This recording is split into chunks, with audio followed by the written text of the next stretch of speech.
Alright, as you can see, we got here Samsung Galaxy A17 5G, and we're gonna do an unboxing video of this and take a look inside. And what do we get in the box? Of course, it's written free 25-watt original Samsung adapter. We already got that, right? And in the box itself, let's see what we got. The box is pretty slim. Alright, now we're gonna open this phone. Take this sticker here and just peel it off. Okay, let's see what's inside. I mean, obviously the phone is inside. Okay, we got the phone itself here, and on this side, let's see what do we get inside this thing. And we got some paperwork, and we got here Type-C to Type-C charging cable or data cable. That's it. That's literally it. Just a little guide here, it looks like. I don't know what this is. I want to talk about the in-hand feel and everything of this phone. How does it feel in the hand? Let's break this open. And here we got the phone. Take a good look. And the color is, I think it's gray color. Okay, take a look. Take a good look here. This is how the phone looks from the back. Alright, the phone is set up now, and I also put a screen protector because I don't want to scratch it right away. And yeah, so let's talk about the build quality and overall feel of the phone. And you can take a clear look of the back side and the volume rocker side and power button, and front, bottom and top. And yes, build quality is actually nice. It doesn't feel cheap. It feels pretty good. It feels justified for the price. This is better build than some other phone in the same price range. Why do people shift to our other phone than this in the same price range? Is because other companies advertise like 120 Hz display, 7000 mAh battery, and 200 megapixel cameras. But trust me, that's just numbers on papers. Okay, when using it in real life, you're gonna get shit quality picture processing, software processing. That 7000 mAh battery might not be that optimized to give you actual real life usage out of it, right? And their display aren't actually AMOLED at this price range. I'm talking, they'll give you IPS display or something. Even if they give you AMOLED, it's not going to be better than Samsung. So here, even though you're not getting 200 megapixel camera, 144 Hz or 120 Hz refresh rate, what you're getting is superior software processing than the competition. Like, let me open the camera app and take a picture. Okay, the shutter speed is quite fast, and it doesn't take that much time to process the captured image. And the image quality out of the main camera sensor is actually pretty good. You're not going to get better camera than this at this price range in the competition. You're also not going to get this good AMOLED display in other phones at this price range. You're not also going to get Gorilla Glass Victus on the front and glass back in this price range in other companies. You're also not going to get 6 years of OS updates. This is not security patches, but actual Android updates or One UI updates. 6 years. Just think about it. Okay, and the good thing about this phone is released on One UI 8.5 out of the box. So because of One UI 8.5 here, this phone actually feels kind of good to use. It's not that laggy.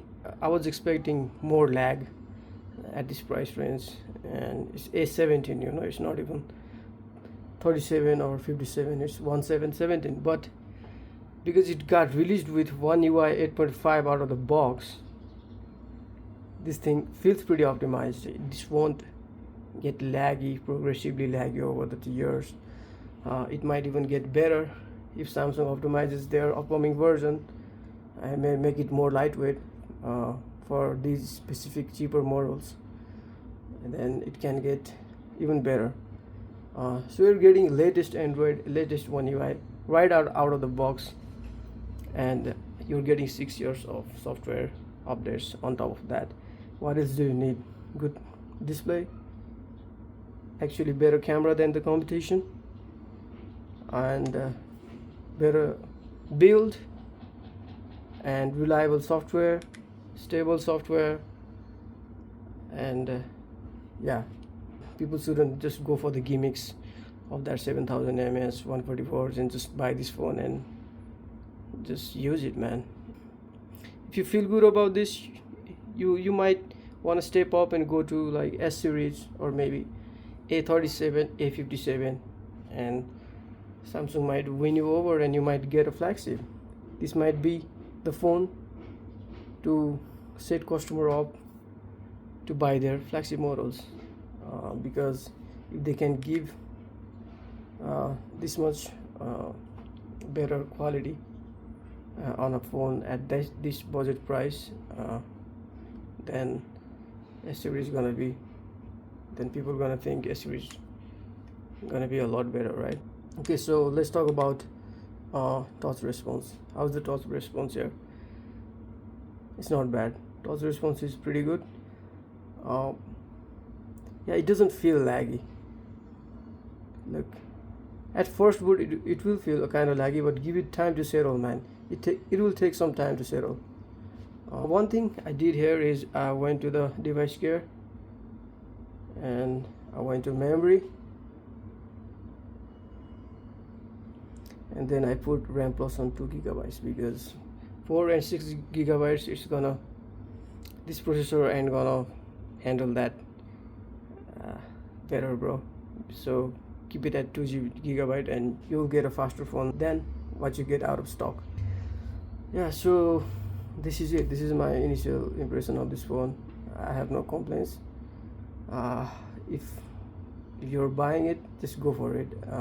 I advise people not to go for gimmicks, those Chinese brands with throwing numbers at you, 200 megapixels, 144 hertz.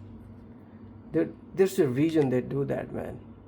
There's a reason they do that. You know, it's marketing, it's manipulation, and don't get manipulated, guys. Just buy the right product and just forget about it.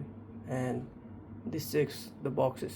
A17, you can go higher, A37, A57, and then you can go S series. It's up to you, but if you want a budget phone and experience what Samsung might be like, get a taste of it, get a little taste of it, they start with this phone. And if you're want to buy phone for elderly people, your mom, your dad, whoever, then this is the best choice here as well. So yeah, it's a very good phone. And last but not the least, I want to show you some settings changes I have also done. What I did was went into apps here and I toggled show system apps. Come on, focus, man. I toggled show system app, right? And then what I did here is go to search and One UI home, this launcher, and put it in, click on battery and put it in unrestricted. Trust me, it's not gonna drain your battery. Trust me, it will say here this may reduce your battery life, but trust me, it's not gonna. I do this on my S26 as well. Then go back, search for system UI, click on the battery, do the same thing here too, and go for keyboard, Samsung keyboard, and go to battery, do this here too, and search for camera, right here, and do this thing too. This will not gonna drain your battery, trust me on that. I know that by experience. Matter of fact, it might increase your battery life, because your CPU not going to be constantly throttling itself, managing itself to conserve power. Conserving power is one thing, but if your CPU is constantly working on conserving that power, that itself is also a power consumption, if you know what I mean. All right, so that's been it. The Samsung Galaxy A17 5G, recommended. And for the price, for the entry level phone, for the price, looking at its competition and all that, I give this phone solid 8.2 out of 10. So yeah, thank you for watching. Peace out.